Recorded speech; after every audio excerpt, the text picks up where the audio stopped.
Assalamualaikum warahmatullahi wabarakatuh. Salam Sobat Hobi Bola. Hadirin jamaah yang berbahagia. Ya seperti itulah komenan-komenan para netizen di akun-akun bola pada hari ini ya. Memang sangat luar biasa, dimana timnas Indonesia di luar dugaan berhasil mencuri poin dari tuan rumah Arab Saudi dengan bermain imbang 1-1 ya. Bahkan sebenarnya timnas Indonesia itu punya peluang bisa mendapatkan poin penuh ya, bisa memenangkan pertandingan di laga tadi malam ya. Tetapi pada akhirnya timnas Indonesia dan Arab Saudi harus puas berbagi angka dengan skor 1-1. Nah, sebetulnya saya dari awal ini menunggu-nunggu ya starting line up seperti apa yang akan diturunkan oleh Sintayong gitu, dan siapa saja ya yang akan dimainkan. Nah, ternyata ketika starting line up-nya ini rilis, nah saya kaget tuh. Di situ ada muncul nama Tom Hai, Ivar Jenner, Nathan Chow, Calvin Verdong dan juga Sandy Walsh ya. Karena ketidakhadiran Justin Hubner ini tentu menjadi tanda tanya juga bagi kita semua gitu. Siapa yang akan mengisi posisi tersebut? Ketika muncul nama itu, di benak saya mungkin Nathan akan menggantikan posisi dari Justin Hubner. Ternyata Calvin Verdong malah yang diposisikan Sintayong untuk bermain di posisi center back kiri ya. Sementara Nathan itu dimainkan di wing kiri dan Sandy Walsh itu dimainkan di wing kanan, dan di dua gelandang atau dua pivot itu diisi oleh Tom Hai dan juga Ivar Jenner. Wah, ini tentu sangat-sangat di luar dugaan juga ya. Benar-benar Sintayong ini tidak bisa ditebak karena memang kita prediksi itu kebanyakan yang akan menggantikan kekosongan dari posisi Justin Hubner itu Sandy Walsh gitu, karena memang Sandy Walsh juga bisa bermain sebagai center back, atau Rizky Ridho digeser ke sisi kiri di posisi center back, Jay Idses tetap berada di posisi center back tengah, dan Sandy Walsh di posisi center back sebelah kanan itu. Tetapi ternyata Calvin Verdong malah yang berada di posisinya center back kiri menggantikan Justin Hubner. Nah, tentu dengan komposisi 3-4-3 ini, di mana di posisi gelandang Sintayong menumpuk 4 pemain, lalu juga di posisi penyerang menggunakan 3 pemain, di mana ada Wahaji Ragnar Watmangun, lalu juga Witan Sulaiman dan Rafael Strijk. Nah, ini prediksi pasti antara Ragnar dan juga Strijk pasti akan dimainkan ya. Tetapi nama Witan ini di luar dugaan sebetulnya. Tetapi ya memang kehadiran Witan pun sangat penting di sini untuk terus melakukan pressing di lini depan gitu. Dan terbukti di 10 menit pertama Arab Saudi ini kesulitan ya. Bahkan di 30 menit pertama itu Indonesia berhasil mempressing para pemain Arab Saudi, sehingga pemain Arab Saudi ini kesulitan untuk membuka pertahanan dari Indonesia gitu. Bahkan seorang Salem Aldeosari pun yang bermain di winger kiri benar-benar kesulitan ya. Terus dikawal oleh Rizky Ridho, begitupun juga dengan Ivar Jenner terus mengawal pergerakannya dari Salem Aldeosari gitu. Seorang Mancini pun bahkan mungkin dia kaget ya melihat Indonesia yang saat ini berada di peringkat 133 ya bisa menahan atau mengimbangi permainan dari Arab Saudi yang berada di peringkat 50-an gitu. Terbukti ketika timnas Indonesia berhasil mencetak gol lebih dulu, wah itu sorot kamera tuh langsung tuh ke wajahnya Roberto Mancini yang terlihat benar-benar sangat gusar ya, sangat-sangat wajahnya, raut mukanya sangat-sangat kaget pastinya ketika gawangnya dibobol oleh pemain Indonesia ya. Benar-benar di babak pertama ini Sintayong menerapkan strategi yang sangat jeli dan para pemain tentu menjalankan apa yang diinstruksikan oleh pelatih Sintayong ya. Bahkan seorang Al-Bulaihi pun yang dikatakan beberapa kali sering melakukan provokasi terhadap lawan kepada striker-striker lawan, tetapi di pertandingan tersebut ternyata Al-Bulaihi malah terlihat gugup gitu, bahkan ketika melawan atau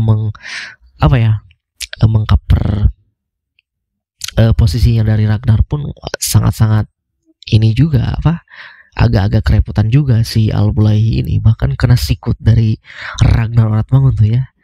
Mungkin Ragnar mencoba untuk memprovokasi Al-Bulaihi ya, tetapi ternyata di pertandingan tersebut Al-Bulaihi tidak berani macam-macam, tidak seperti apa yang kita lihat sebelum-sebelumnya, selalu mengganggu striker lawan gitu. Tetapi di pertandingan tersebut malah, apalagi di babak pertama tuh, Al-Bulaihi sering salah umpan, salah passing, dan bahkan terlihat gugup gitu ketika di pressing oleh para pemain depan Indonesia. Dan pemain depan Indonesia terutama di sisi kanan itu benar-benar luar biasa, mencoba untuk berkreasi, melakukan kombinasi passing 1-2 sentuhan, dan terjadinya gol pun terjadi di sisi kanan sayap Indonesia atau berada di sisi pertahanan dari Arab Saudi ya. Ini sangat luar biasa. Nah, sebetulnya kita bisa memenangkan pertandingan ini, tetapi di akhir babak pertama kita mungkin sedikit agak kecolongan dan juga fokusnya juga agak berkurang ya, karena di menit-menit akhir di injury time babak pertama Arab Saudi bisa menyamakan kedudukan, itu pun juga golnya di flag ya, sama seperti Indonesia gitu. Dan memang otak dari permainan Arab Saudi itu di lini tengah Mohamed Kano sebetulnya bisa diredam ya, tetapi di gol tersebut agak sedikit kecolongan para pemain Indonesia untuk tidak terus mengawal pergerakan dari Mohamed Kano. Nah, sementara di babak kedua Arab Saudi punya momentum karena mereka berhasil menyamakan kedudukan. Mereka terus menekan, Indonesia sedikit agak menurun, dan dari segi fisik pun terlihat para pemain kita sudah sangat kelelahan ya. Ketambah memang cuaca di Arab Saudi pun sangat-sangat panas ya. Ternyata katanya di sana bermain malam itu cuacanya sama dengan siang panasnya di Jakarta gitu. Maka terlihat seperti terutama Tom Hai tuh yang benar-benar kelihatan sangat-sangat merah sekali mukanya, dan akhirnya digantikan oleh Sintayong ya. Tetapi ya bisa dibilang para pemain pengganti pun belum bisa para pemain pengganti yang dimainkan oleh ST pun belum bisa memberikan dampak yang begitu berarti juga ketika masuk di babak kedua, karena ya itu tadi mungkin gapnya terlalu jauh juga kualitasnya gitu. Marcelino pun juga tidak terlihat ya masuk di babak kedua, dia tidak begitu berkontribusi banyak, tetapi ya kita patut apresiasi juga para perjuangan seluruh pemain yang bermain gitu. Mudah-mudahan nanti di pertandingan selanjutnya melawan Australia di Jakarta ini perlu evaluasi lagi apa yang harus dievaluasi dari pertandingan melawan Arab Saudi ini. Man of the match di pertandingan ini, wah, sebetulnya ada 3 nama ya. Jai Idses sebagai kapten, mengatur lini tengah Indonesia sebagai leader, memimpin jantung pertahanan timnas Indonesia, berkomunikasi terus bahu-membahu bersama Rizky Ridho dan juga Calvin Verdong. Dia sangat-sangat benar-benar, kualitas pemain ini luar biasa ya. Kita beruntung itu punya pemain seperti Jai Idses ini, benar-benar kalem, benar-benar membuat kiper pun nyaman di belakang. Dan juga Ragnar Oratmangun sangat luar biasa, dia sampai menit akhir pun terus berlari tanpa lelah, terus fighting spiritnya sangat-sangat luar biasa. Dan yang terakhir tentunya kiper debutan kita, Martin Pas. Wah, ini sangat luar biasa.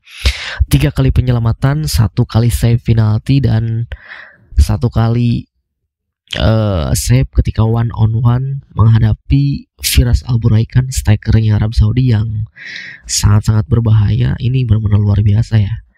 Martin Paes memang melakukan blunder, memberikan penalti kepada lawan, dan tentu saat itu Arab Saudi di atas angin tuh. Kita harap-harap cemas, pasti kalaupun ini jadi gol, pasti di medsos pun Martin Paes ini akan menjadi bulan-bulanannya netizen. Tetapi dia sangat tenang, dia benar-benar membuktikan pengalamannya bermain di Eropa dan juga di MLS di Amerika. Dan ketika Salim Aldosari mengeksekusi penalti, dia benar-benar sangat dingin dan membaca dengan teknik yang sangat baik tentunya ya, luar biasa sekali. Dan sekitar jam berapa ya tadi saya lihat di Instagram gitu, di beberapa postingan media sosial, sore hari ini timnas Indonesia tadi sudah berada di Jakarta dan mungkin tidak akan langsung latihan ya, akan istirahat dulu, recovery dulu, karena memang setelah dari pertandingan para pemain timnas langsung kembali ke Jakarta, terbang langsung dari Jeddah. Ini membutuhkan waktu yang sangat lama, beberapa jam, 9-10 jam lamanya mungkin, dan ini membutuhkan recovery yang harus cepat gitu. Jadi mungkin latihannya dimulai akan esok pagi, dan mudah-mudahan para pemain segera proses recovery-nya segera cepat, tidak ada yang cedera dan siap melawan Australia. Karena memang di pertandingan matchday pertama ini banyak sekali kejutan ya. Tentu selain kita bisa menahan imbang Arab Saudi, Australia pun ternyata kehilangan poin di kandangnya sendiri. Di luar dugaan bisa dikalahkan oleh Bahrain dengan skor 1-0. Nah, tentu juga kita bisa memanfaatkan hal ini gitu. Ibaratnya Australia yang datang ke Jakarta dengan hati mereka yang terluka gitu. Nah, kita bisa memanfaatkan dengan memberi luka tambahan bagi Australia gitu. Apalagi kita bermain di hadapan puluhan ribu penonton di GBK ya. Mudah-mudahan sekali lagi kita tidak usah berekspektasi tinggi, tetapi terus dukung perjuangan timnas. Mudah-mudahan hari Selasa nanti timnas Indonesia kembali memberikan hasil yang positif saat melawan Australia ya, seperti itu. Terima kasih, sampai jumpa lagi di video selanjutnya.